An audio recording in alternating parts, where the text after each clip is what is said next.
가끔 어디로 가야 할지, 믿음을 어떻게 믿어야 할지, 도대체 믿음이 무엇인지 그 정체성이 흔들릴 때도 있습니다. 주님, 하지만 주님께서 저희의 길을 아시고 계획하셨기 때문에 우리는 온전한 주님께 신뢰를 드리고 싶습니다. 주님, 찬양 받으시고 저희의 마음을 여시고 주만 따르기를 원합니다.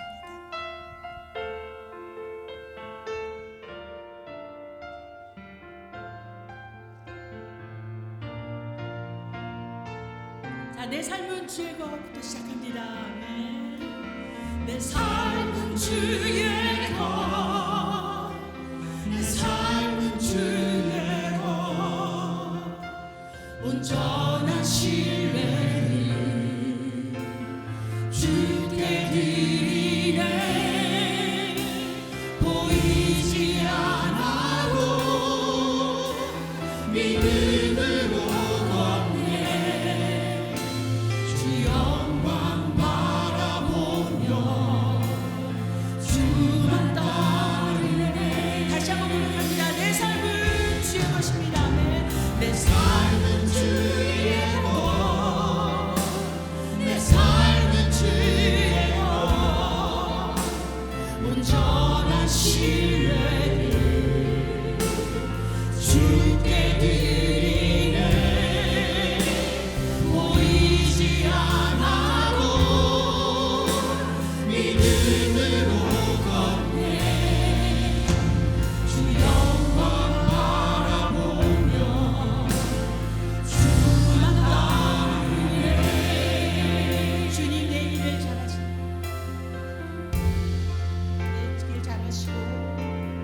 주님, 내 길을 잘하시고 내 걸음하시네. 어둠에서 빛을 내시는 분이네. 무엇으로 주를 섬길지, 어디로 가야 할지 헤매이는 나를 아시고 길을 여시네. 다시 한번 고백합니다. 주님, 내 길을 잘하시며 주님, 내 길을 잘하시고 내 걸음하시네. 어둠에서 빛을 내소서. 어둠에서 빛을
주관하소서.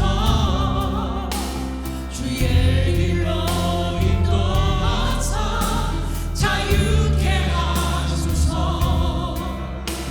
새 일을 행하사 웃게 하소서. 웃게 하소서. 의에 줄이고 목이 마르니 성령의 길을 부르소서. 의에 줄이고 목이 마르니 내 잔을 채워 주소서. 주님 성령으로 채워 주십시오. 아멘. 성령으로 채우사 주목에 하소서.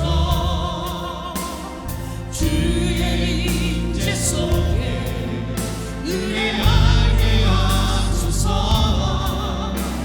주 뜻대로 살아가니 세상 끝날까지 나를 믿으시 새날 열어주시옵소서.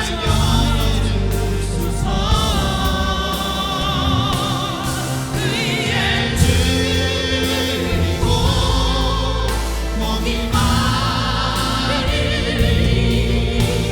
성령의 길을 부소서.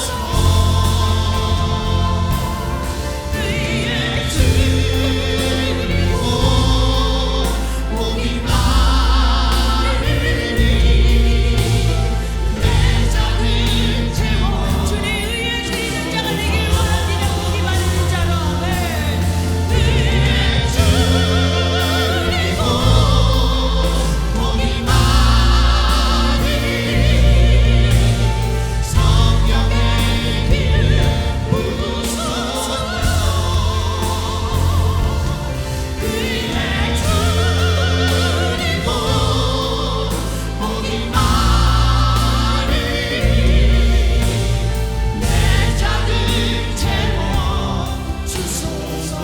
내 잔을 채우소서. 내 잔을 채워 주소서.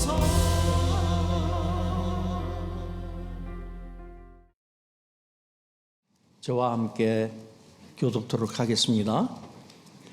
자전자여 십현금과 비파와 수금으로 여호와께 감사하며 주의 이름을 찬양하고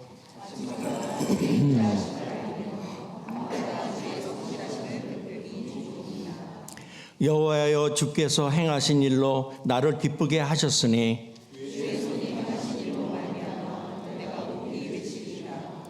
의인은 종려나무같이 번성하며 레바논의 백향목같이 성장하리로다.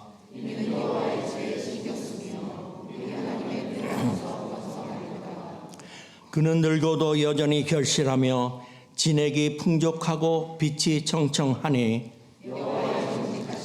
나의 바의 대신과 그에게는 불의가 없음이 선포되리로다. 아멘.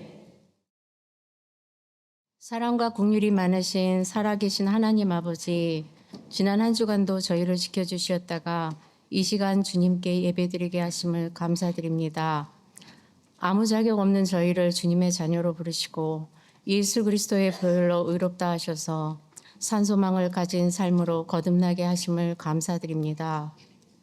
연약한 육체를 입은 저희는 이 크나큰 은혜를 입었음에도 불구하고 주인 되신 주님을 잊어버려서 사망 권세에 눌리고 자기 욕심에 미혹되어 죄의 종노릇을 하며 온갖 원망과 시비로 서로를 정죄하여 주님의 뜻대로 살지 못한 죄를 용서하여 주시옵소서.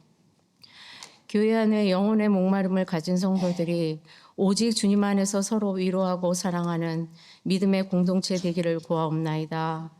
주님의 영으로 저희를 깨우시사 선한 것을 분별하며 또 진실하여 의의 열매를 맺어서 하나님의 영광과 찬송이 되는 믿음의 지체로 서게 하옵소서.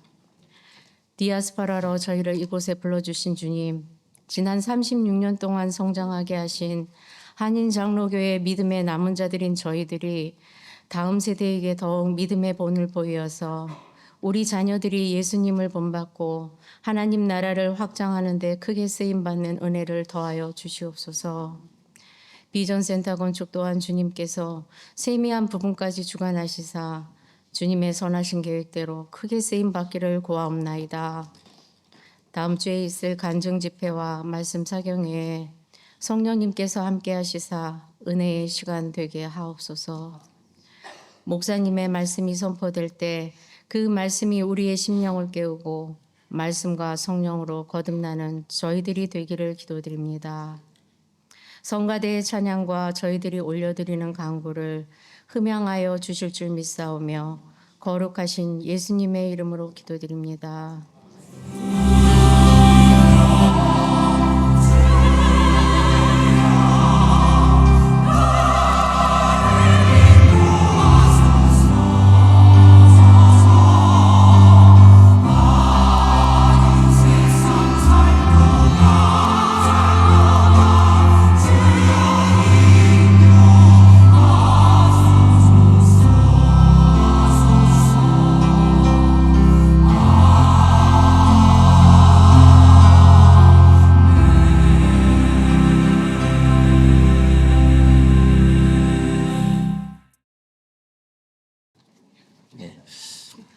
자, 주보 뒷면에 교회 소식 나누겠습니다.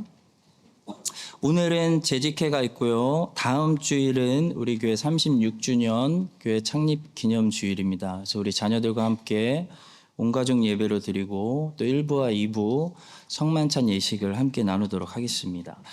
광고 드린 대로 다음 주 주일에 예배 후에 곧바로 우리가 안수집사 권사 선출을 위한 임시공동회의를 열고 투표를 하도록 하겠습니다. 또 다음 주 허부장 모임도 있고요. 넷째 주에는 말씀 사경에 간증 집회 있습니다. 자, 정기 재직회 2번 오늘 오후 1시 45분에 식사하시고 45분에 본당에서 하겠습니다. 우리 재직분들 기억해 주시고 다 참여해 주시기 바랍니다. 우리 안수집사 권사 후보자 교육 재직회 후에 이어서 목양실에서 하고요.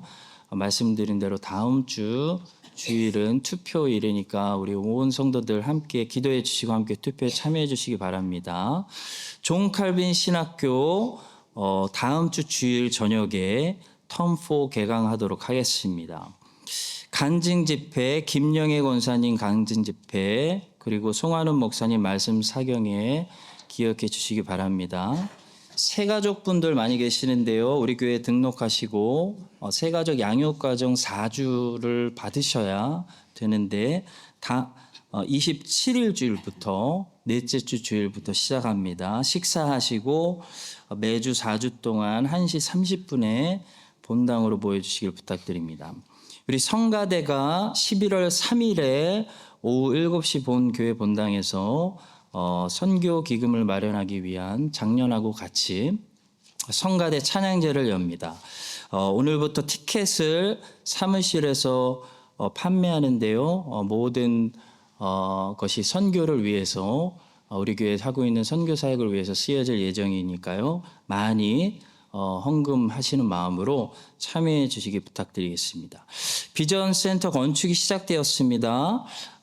우리 아이들이 많은 교회인데요. 저쪽으로 가서 다치는 그런 사고가 일어나지 않도록 우리 모든 어른들이 다 신경 써서 잘 체크해 주시기 바라고요.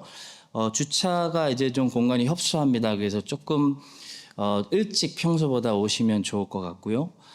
그 다음에 들어오시는 정문으로 다시 나가시면 좀 복잡해질 것 같습니다. 그래서 후문을 열어두었으니까요. 이 뒤쪽이거든요. 그래서 일반 통행이 될 수 있도록 정문으로 들어오시고 후문으로 나가시는 규칙을 따라 주시기를 부탁드리겠습니다. 임경선 집사님, 이희옥 권사님, 따님 임채영 자매가 오클랜드에서 결혼했는데요. 결혼 축하로 오늘 떡을 제공해 주셨습니다. 감사합니다. 10절까지입니다. 저와 함께 합독토록 하겠습니다. 솔로몬이 여호와의 성전과 왕궁 건축하기를 마치며 자기가 이루기를 원하던 모든 것을 마친 때에 여호와께서 전에 기브온에서 나타나신 같이 다시 솔로몬에게 나타나사 여호와께서 그에게 이르시되 네 기도와 네가 내 앞에서 간구한 바를 내가 들었은즉 나는 네가 건축한 이 성전을 거룩하게 구별하여 내 이름을 영원히 그곳에 두며 내 눈길과 내 마음이 항상 거기에 있으리니 네가 만일 네 아버지 다윗이 행함같이 마음을 온전히 하고 바르게 하여 내 앞에서 행하며 내가 네게 명령한 대로 온갖 일에 순종하여 내 법도와 율례를 지키면 내가 네 아버지 다윗에게 말하기를 이스라엘의 왕위에 오를 사람이 네게서 끊어지지 아니하리라 한 대로 네 이스라엘의 왕위를 영원히 견고하게 하려니와 만일 너희나 너희의 자손이 아주 돌아서서 나를 따르지 아니하며 내가 너희 앞에 둔 나의 계명과 법도를 지키지 아니하고 가서 다른 신을 섬겨 그것을 경배하면 내가 이스라엘을 내가 그들에게 준 땅에서 끊어버리실 것이요 내게 눈을 다하여 내가 거룩하게 구별한 이 성전이라도 내 앞에서 던져버리리니 이스라엘은 모든 민족 가운데서 속담거리와 이야기거리가 될 것이며 이 성전이 높을지라도 지나가는 자마다 놀라며 비웃어 이르되 여호와께서 무슨 까닭으로 이 성전에 이같이 행하셨는고 하면 대답하기를 그들이 그들의 조상들을 애굽 땅에서 인도하여 내신 그들의 하나님 여호와를 버리고 다른 신을 따라가서 그를 경배하여 섬김으로 여호와께서 이 모든 재앙을 그들에게 내리심이라 하리라 하셨더라. 아멘.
하나님 아버지 감사합니다.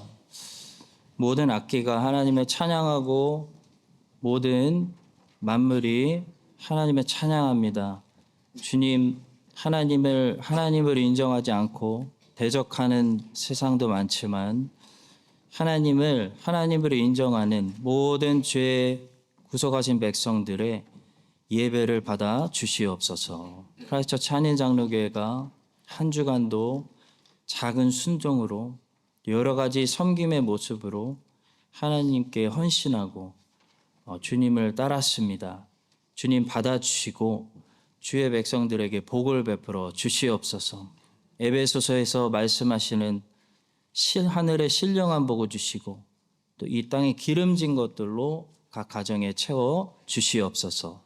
이 물질이 쓰여질 때 뉴질랜드와 우리 주변 국가들과 대한민국에 예수 그리스도의 복음이 강하게 힘있게 선포되어 많은 영혼들이 구원으로 들어오게 하여 주시옵소서. 성가대가 한 목소리로 화음으로 다시 찬양할 때 하나님 흠양하여 주시고 늘 하나님 아버지 주의 백성들에게 기쁨과 즐거움이 넘쳐나게 하여 주시옵소서. 축복하며 예수님의 이름으로 기도합니다. 아멘.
오늘 본문은요, 이 솔로몬의 성전 봉헌식이 마치고 이제 본격적으로 솔로몬의 통치가 시작되기 전에 하나님께서 다시 한번 솔로몬에게 나타나셔서 솔로몬과 이스라엘이 이제부터 어떻게 살아야 되는지, 하나님이 원하시는 이스라엘의 바른 신앙생활의 모습이 무엇인지 다시 한번 리마인드해 주신 말씀입니다. 오늘 이 말씀을 우리에게 적용해서요, 하나님이 우리에게도 새로운 한 주가 시작되는데 이게 내가 원하는 거야 라는, 우리에게 원하시는 바른 신앙생활의 모습은 무엇인지 세 가지를 말씀드리도록 하겠습니다. 첫 번째로 거룩하게 구별되어 기도하는 삶입니다. 본문 3절은 말씀합니다. 여호와께서 그에게 이르시되 내 기도와 내가 내 앞에서 간구한 바를 내가 들었은즉 나는 내가 건축한 이 성전을 거룩하게 구별하여 내 이름을 영원히 그곳에 두며 내 눈길과 내 마음이 항상 거기에 있으리니.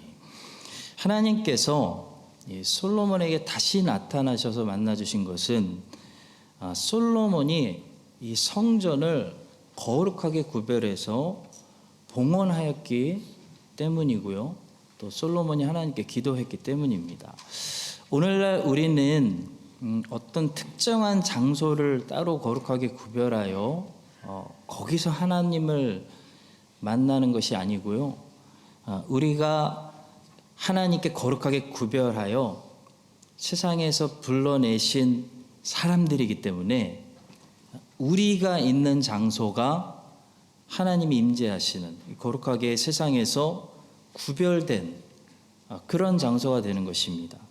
구약에서는 예루살렘 성전이 거룩하게 구별된 곳이었는데요, 신약에서는 신자들이 있는 장소가 거룩한 곳이 되는 곳입니다. 그래서 바울과 실라가 감옥에 가면 감옥이 찬송이 들어지는 거룩한 장소가 되는 거예요.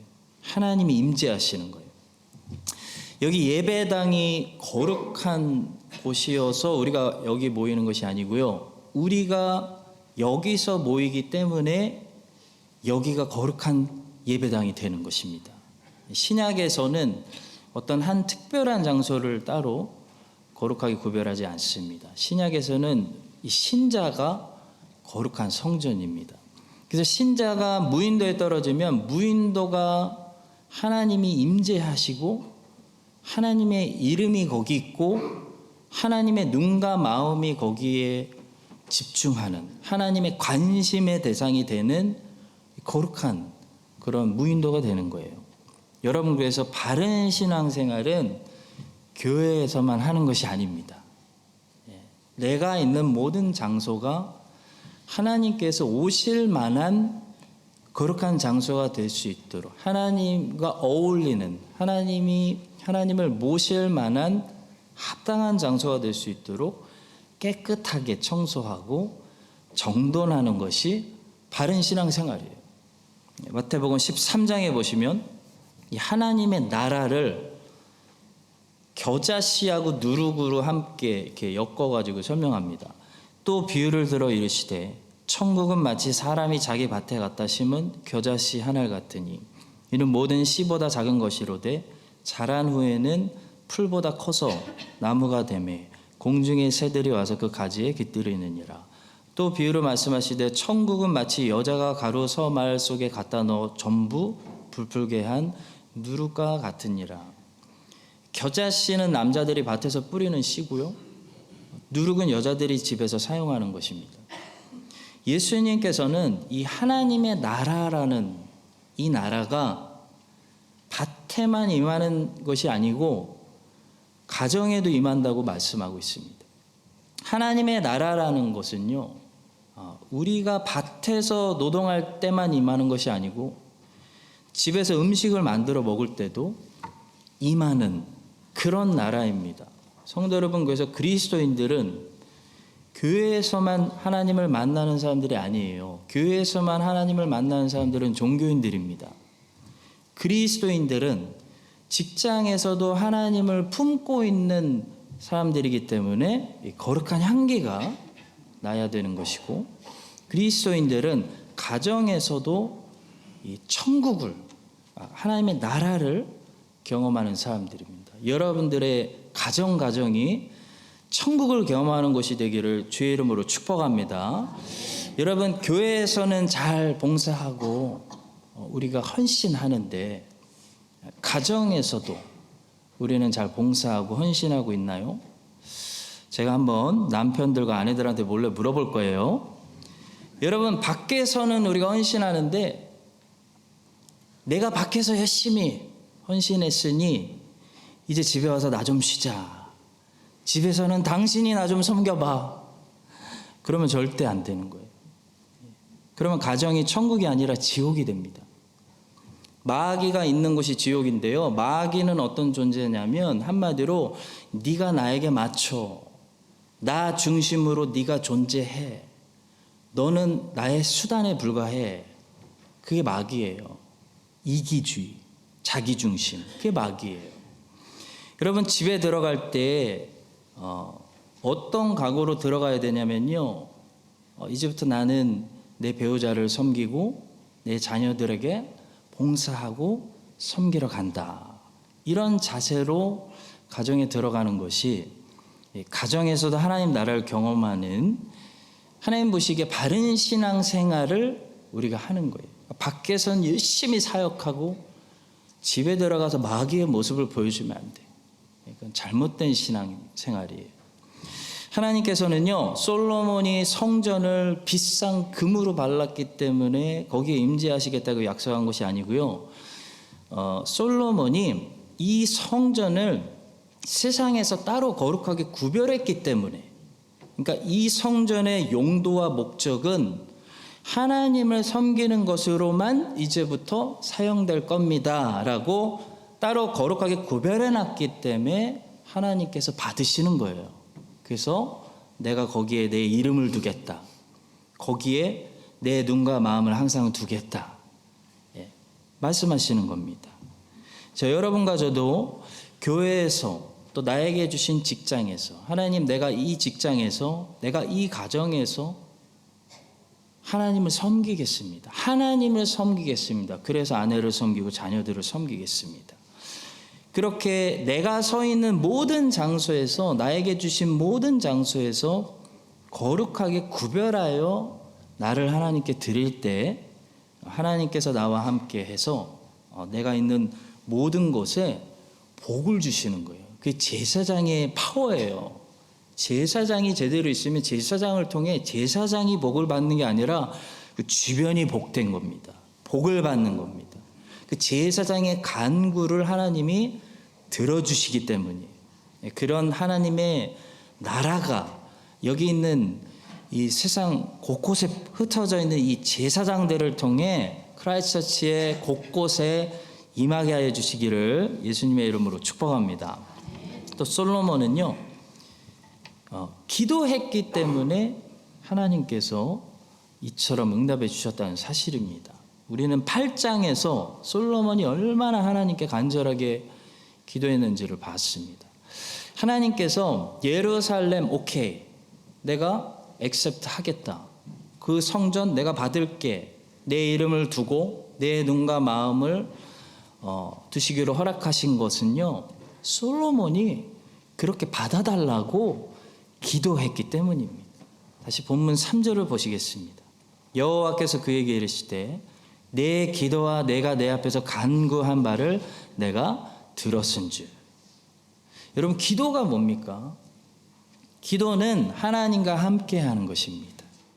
하나님과의 관계, 하나님과의 교제, 하나님과의 대화, 하나님과의 끈끈한 우정, 하나님과 나만의 비밀.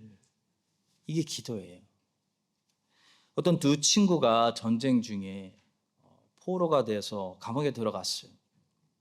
감옥에 들어갔다고 합니다. 그중 한 사람이 믿는 사람이었는데 틈만 나면 이렇게 눈을 감고 기도하고 있으니까 다른 친구가 이렇게 물었습니다. 너 기도하고 있지? 너 기도한다고 감옥에서 빨리 나갈 줄 알아? 그랬더니 기도하던 사람이 이렇게 대답했다고 합니다.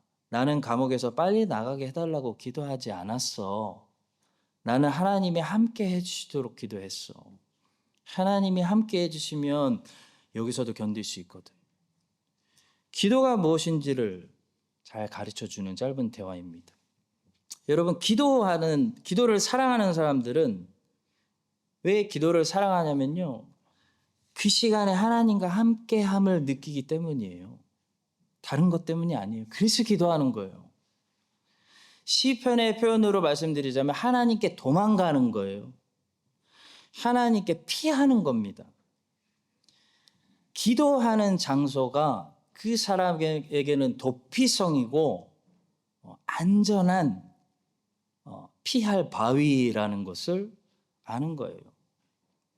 기도가 깊어질수록 신기하게 우리가 강구하고 있는 이 제목들은 오히려 줄어듭니다. 기도가 깊어질수록 우리의 모든 기도는 하나의 기도 제목을 향해 가게 되는데 바로 하나님을 구하는 거예요. 하나님께 빵을 달라고 하기보다 하나님이 내 양식이 되시는 거예요. 하나님께 하나님 내 삶에 제발 평안을 주세요라고 기도하기보다 폭풍 중에 하나님이 내 평안이세요라고 기도하는 거예요. 성경은 이 그리스도인들을 제사장이라고 부르죠. 여러분, 제사장은 누구냐면 그 성소에 들어가서 기도하는 사람입니다. 분향단에서 분향하는 거. 기도하는 사람이에요. 특별히 자기를 위해서 기도하기보다는 이스라엘의 제사장은 이스라엘 백성들을 위해서, 하나님 백성들을 위해서 기도했던 사람이 제사장입니다. 예수님께서는 하나님께 기름 부음 받은 메시아, 히브리 말로 메시아, 헬라어로 그리스도, 기름 부음 받은 자, 하나님이 선택한 자라는 뜻입니다. 그래서 선지자와 왕과 제사장의 직분, 이 삼중직을 우리를 위해서 사역을 행하셨는데요. 선지자는 어떤 사람이냐면 하나님의 편에 서서 하나님의 뜻을 백성들에게 전달하는 말씀의 사람이고요. 제사장은 누구냐면 백성들의 편에 서서 백성들의 형편을 하나님께 전달하는, 밑에서 위로 전달하는 기도의 사람입니다. 여러분, 그리스도를 따르는 우리 그리스도인들도 어떤 사람들이냐면 하나님이 세상에 보내는 말씀의 복음 일꾼들, 선지자이면서 하나님의 세상에 심으신 제사장이에요. 그래서 바른 그리스도인은 이 바른 선지자와 바른 제사장의 역할을 동시에 잘 감당하는 사람입니다. 여러분, 바른 선지자가 된다는 것은 죽을 각오로 하나님의 편에 일단 서야 돼요. 그래서 하나님의 뜻을 세상이 듣기 싫어도 죽을 각오로, 돌맞을 각오로 백성들에게 전달하는 말씀의 사람이 되는 것을 말합니다. 그리고 바른 제사장이 된다는 것은 백성들의 편에 서서 모세가 그랬던 것처럼, 바울이 그랬고 예수님이 그랬던 것처럼 내가 하나님께 끊어질지라도, 내 이름이 생명책에서 지워질지라도 이 백성들 좀 살려주세요. 죽을 각오로 하나님께 나아가서 백성들의 형편을 간구하는 기도의 사람이 되는 것을 말합니다. 저는 이 두 가지 사실을 목회자인 저에게 먼저 적용해 보면서 이번 주에 나름대로 이런 결론을 내렸습니다.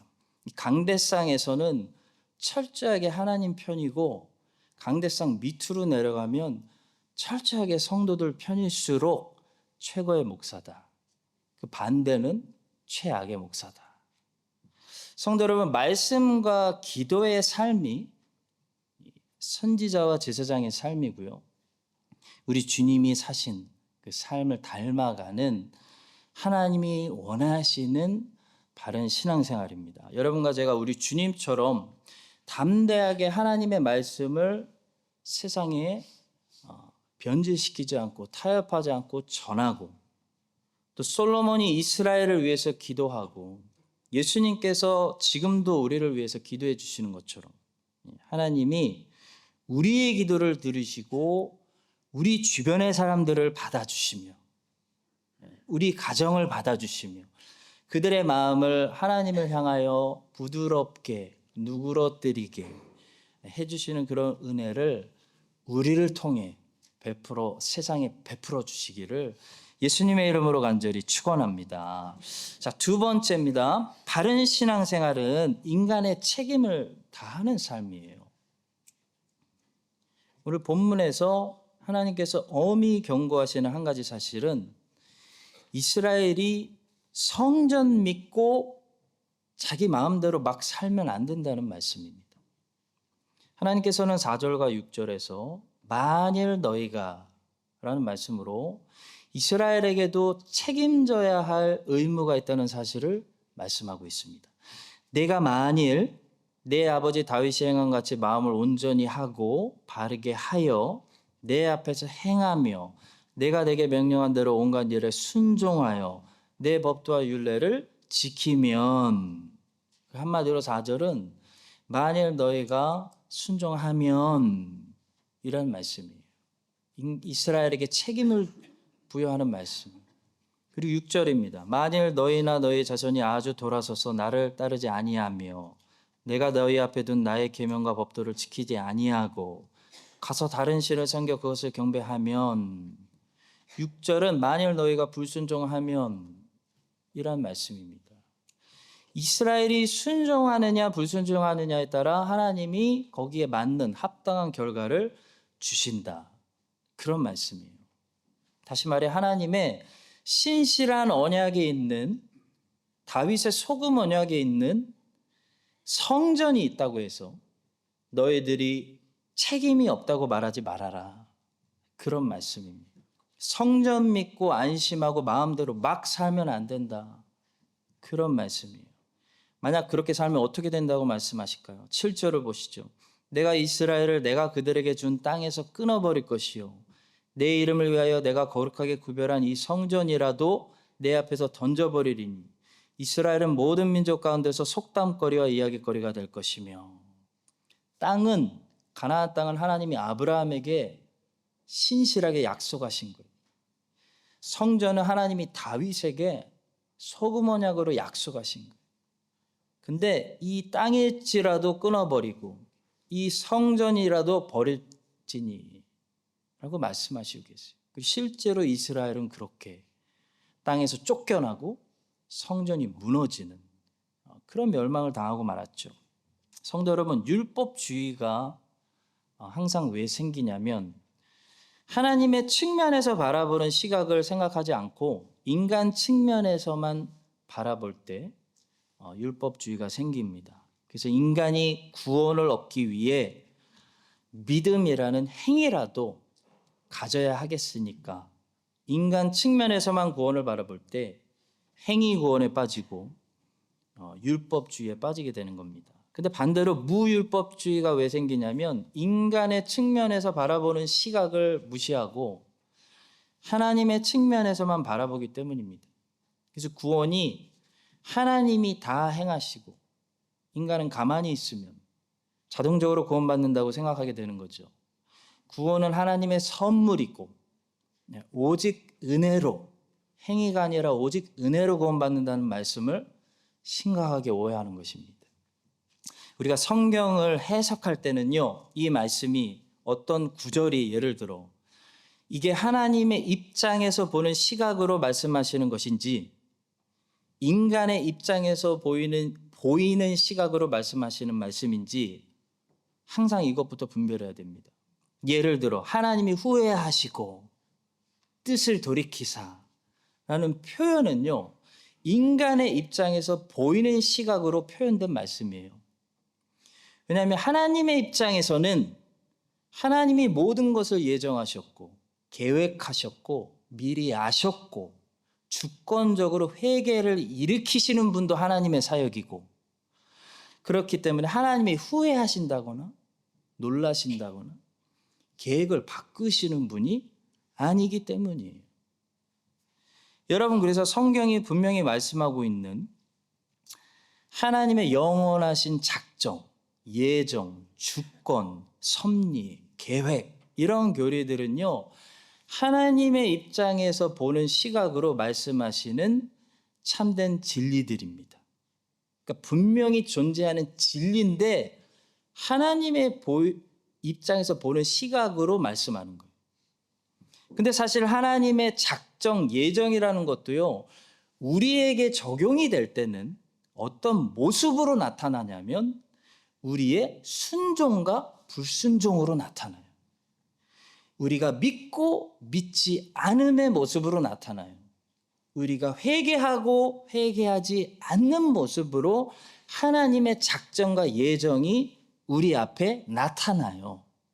그렇기 때문에 우리 입장에서는 믿어야 됩니다. 순종해야 됩니다. 지금 오늘 회개해야 됩니다.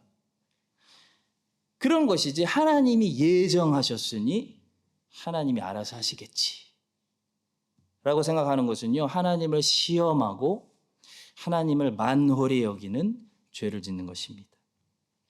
바울의 서신서 중에서 그 어떤 바울 서신보다도 사람의 행위 구원을 부인하고 오직 은혜로 구원받는다는 메시지를 강조하고 있는 갈라디아서가 뭐라고 말씀하고 있는지 들어보십시오. 스스로 속이지 말라. 하나님은 만홀히 여김을 받지 아니하시나니 사람이 무엇으로 심든지 그대로 거두리라. 믿음으로 심으면 구원받는 거고 불신앙으로 심으면 구원받지 못하는 거예요. 유대인들은 바로 이 점에 스스로 속았습니다. 성전만 있으면 되는 줄 알았어요. 언약만 있으면 우리는 막 살아도 하나님이 혼자서 알아서 다 해주시는 줄 알았습니다. 그러다가 바벨론 멸망을 당한 거예요. 물론 이스라엘이 완전히 끊어지진 않았지만 그렇게 잘못 믿었던 사람들은 다 멸망당한 거예요. 자기들이 심은 대로 죄의 결과를 거둔 것입니다.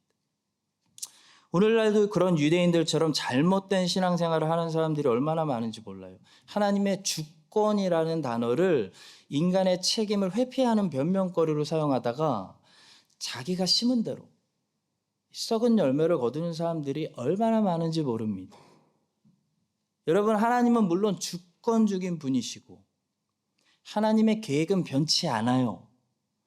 하나님은 이미 세상이 창조되기 전에 모든 것을 작정하셨고 모든 사람들을 예정하셨어요. 하나님의 섭리를 막을 수 있는 것은 아무것도 없습니다. 못 막습니다. 그리고 그래서 모든 것은 하나님의 은혜예요. 맞습니다. 그러나 그 안에 인간의 책임이 있다는 거예요. 행위로 구원받는 것은 아니지만 구원받는 사람에게는 행위가 있습니다. 행위는 구원의 근거가 아니지만 행위는 구원의 결과입니다. 행위가 없는 믿음은 죽은 믿음이 확실해요. 그건 껍데기 신앙이에요. 우리가 중생하는 순간에 우리는 우리의 행위로 인정받는다든지 하나님의 은혜와 우리의 행위가 합쳐서 협력해서 인정받는 것은 아니에요. 그 이단이에요. 중생의 단계에서는 오직 믿음만 있어요. 오직 은혜만 있어요. 내 행위 하나도 없어요. 대신 나의 중보자의 행위로 내가 의롭다 하심을 받는 거예요. 그러나 중생 받고 동시에 성화가 시작되면 그 성화에는 내 행위가 있어야 돼요.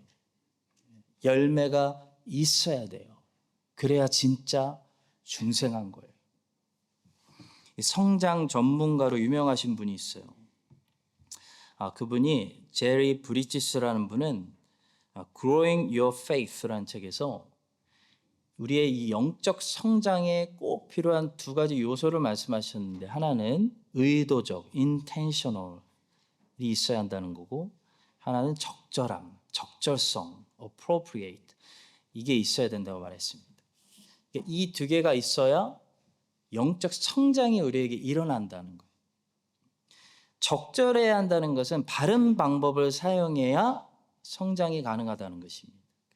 그러니까 뭐 고기를 먹어야 몸이 자라는 거랑 똑같아요. 성경적인 방법, 하나님의 방법을 사용해야 영적 성장이 일어나요. 안 그러면은 아무리 열심히 해도 영적으로 성장이 안 일어나요. 그리고 의도적이어야 한다는 것은 중요한 사실인데요. 가만히 있으면 절대 영적 성장이 일어나지 않는다는 거예요. 몸은 가만히 있어도 시간이 지나면 자라요.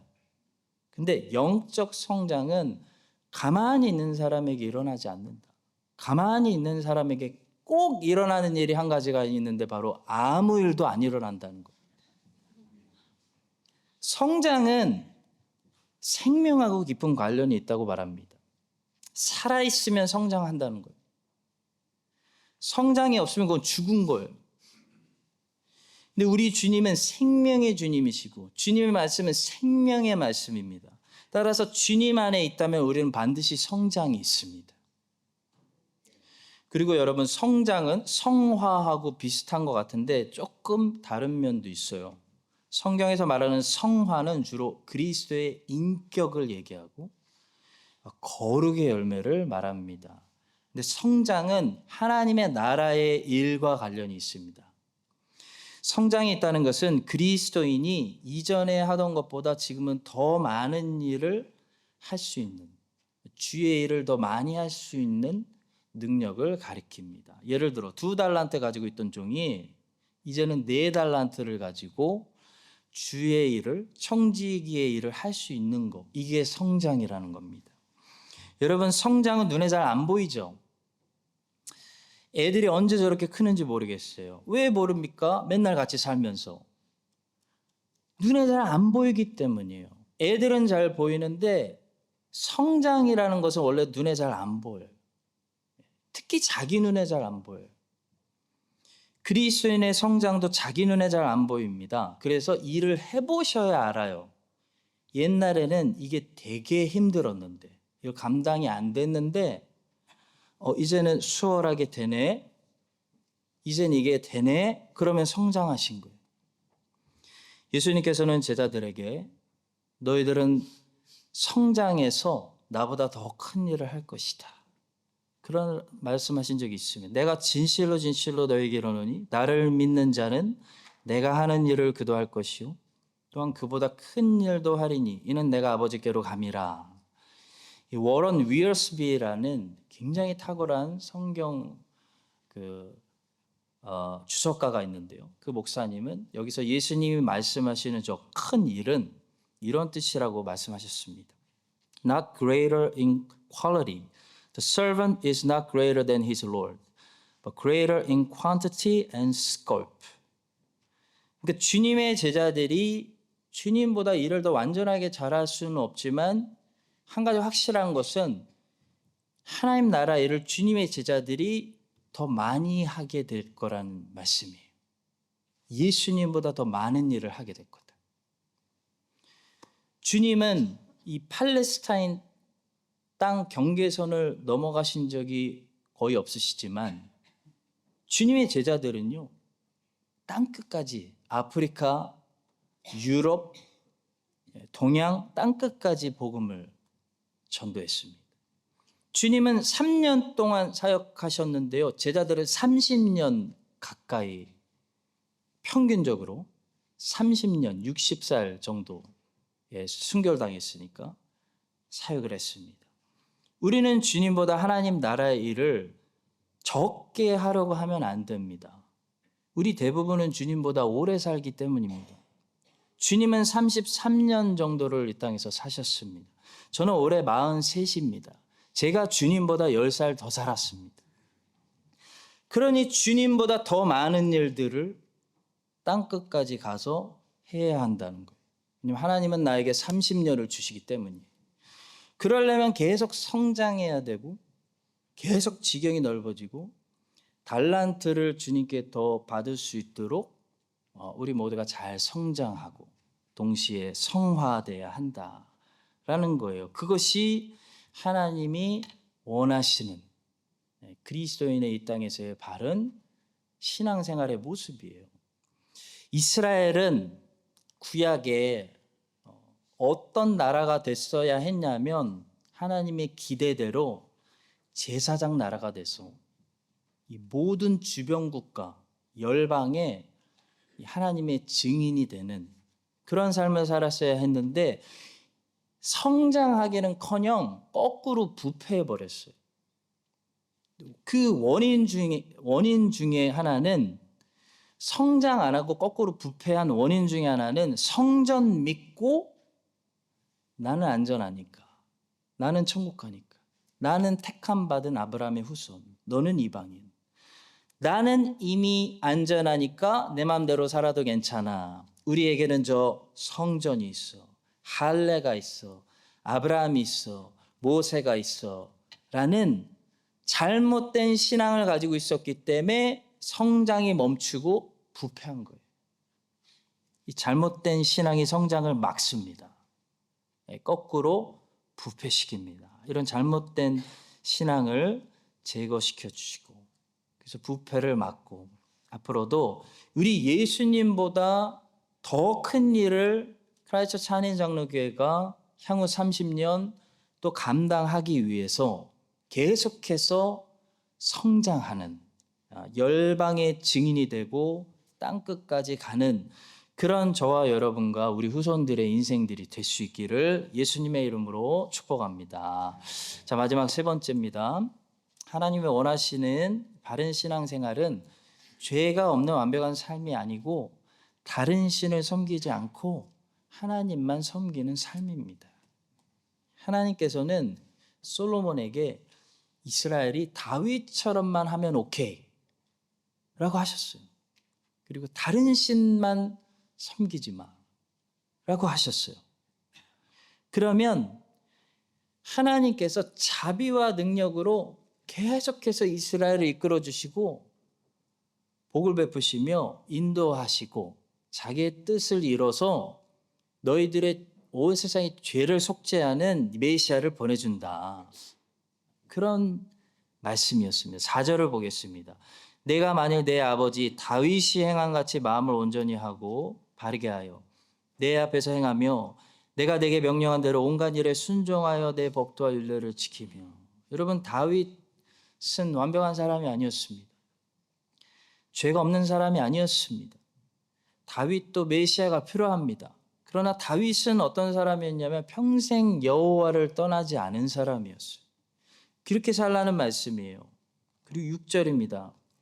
만일 너희나 너희의 자손이 아주 돌아서서 나를 따르지 아니하며 내가 너희 앞에 둔 나의 계명과 법도를 지키지 아니하고 가서 다른 신을 섬겨 그것을 경배하면.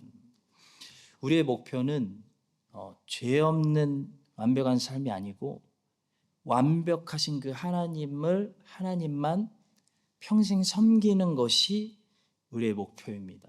마치 결혼식에서 부부가 서로 약속하는 거 어떤 약속이죠?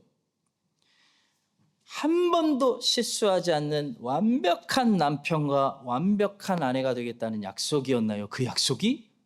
아닙니다. 다른 사람의 남편이 되지 않겠다는 약속이에요. 다른 사람의 아내가 되지 않겠다는 약속이었어요. 당신하고만 살겠다. 그 언약을 우리가 한 거거든요. 하나님과 이스라엘도 언약도 마찬가지입니다. 다른 신을 섬기지 않겠다. 하나님, 여호와 하나님만 우리 하나님이다. 그 약속을 한 거예요. 그 언약이 이스라엘의 하나님과 한 언약이에요. 근데 이스라엘이 시간이 지나면서 다른 신을 섬겼어요. 다른 신들이 더 좋아 보였기 때문입니다. 자기 남편, 자기 하나님이 누구신지를 잊어버렸기 때문이에요. 여러분, 사도 요한은 요한복음에서 우리의 남편 예수님이 어떤 분이신지 잊어버리지 말라고 예수님의 신성을 우리에게 강조해요. 그래서 예수님의 신성을 드러낸 7가지 표적을 기록했고 예수님의 신성을 말씀하는 7가지 나는 누구다, I am 스테이트먼트를 기록했는데요. 예수님의 신성을 드러내는 이 7가지 표적들을 보시면 내 남편, 내 신랑, 내가 섬기는 나의 주님, 예수님이 어떤 분이신지를 우리가 기억하게 돼요. 첫째로 예수님은 물을 포도주로 바꾸신 분이에요. 이것은 무엇을 말씀합니까? 예수님은 본질을 변화시키는 분이에요. 새롭게 창조하시는 하나님이라는 사실이에요. 여러분, 사람은 재료가 있어야 업그레이드만 할 수 있습니다. 한반도 땅에서 재료가 안 나오는데 재료가 나와야 그걸 가지고 기술을 만들지, 없는 거를 하진 못해요. 근데 예수님은 하나님이셔서요, 없는 거를 만드세요. 새로운 창조를 하세요. 그래서 예수님의 손이 지나가면 본질적인 변화가 일어나요. 죄인이 의인이 돼요. 물이 포도주가 됩니다. 원수가 친구가 돼요. 핍박자가 사도가 되는 거예요. 우리 사람은 업그레이드만 시킬 수 있습니다.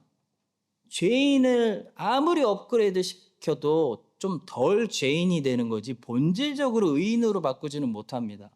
하나님의 원수를 하나님의 자녀로 바꾸지는 못해요. 그건 하나님만 하실 수 있는 일이에요. 왜냐하면 그건 창조 사역이기 때문이에요. 창조 사역은 신만 할 수 있는 거예요. 그래서 우리 그리스도인들은 누굽니까? 새로운 피조물이에요. 새로운 피조물, New Creation. 예수 그리스도가 새롭게 창조한 하나님의 자녀들이에요. 죄인에서 조금 업그레이드된 사람들이 아닙니다. 여러분, 물과 포도주는 본질적으로 다른 거예요. 물을 아무리 업그레이드 시켜도 깨끗한 물만 돼요. 물이 포도주가 되지는 않습니다.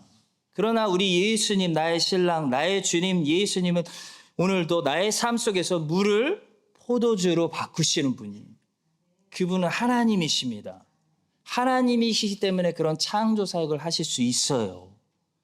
그분은 우리 안에서 본질을 바꾸세요. 하나님을 대적하는 마음을 하나님을 사랑하는 마음으로 바꾸세요.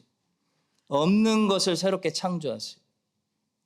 여러분, 예수님이 그런 하나님이라는 사실을 우리가 기억한다면 내 신랑 예수님을 놔두고 왜 다른 우상들을 따라가겠습니까? 두 번째로, 왕의 신하의 아들을 예수님이 멀리서 말씀으로만 고치신 사건입니다. 이것은 예수님이 공간을 초월하시는 하나님이시다. 인간은 이 물질 공간에 유한한 존재입니다. 저는 크라이스트처치 있으면 동시에 한국에 있을 수 없습니다. 근데 하나님은, 예수님은 하나님이시기 때문에 공간에 제한받지 않는다는 거예요. 우리가 자주 한국에 갈 수 없기 때문에 여기서 기도하면 하나님은 한국에서 기도의 응답을 풀어주십니다. 여러분, 이런 사실을 우리가 잊지 않는다면 왜 기도 안 하시겠어요? 예수님은 38년 된 병자를 고치셨습니다. 예수님이, 시간이 예수님에게 문제가 안 된다. 38년이 된 병이든 380년이 된 병이든 예수님께 문제가 되지 않는다는 거예요. 이 38년 된 병자는 1년에 한 번 물이 동할 때까지 다시 1년을 기다려야 된다고 생각했어요. 내년 1년에 나를 좀 넣어주세요라고 부탁하려고 했어요. 근데 예수님을 만나면요, 물이 동할 때까지 기다릴 필요가 없어요. 지금 즉시 고침받을 수 있어요. 오래된 병도 괜찮아요. 하나님께는 시간이 문제가 되지 않습니다. 네 번째 표적은 오병이어의 표적이. 물고기 2마리, 빵 5조각 가지고 5,000명 먹이시고 12강주를 남기신 사건입니다.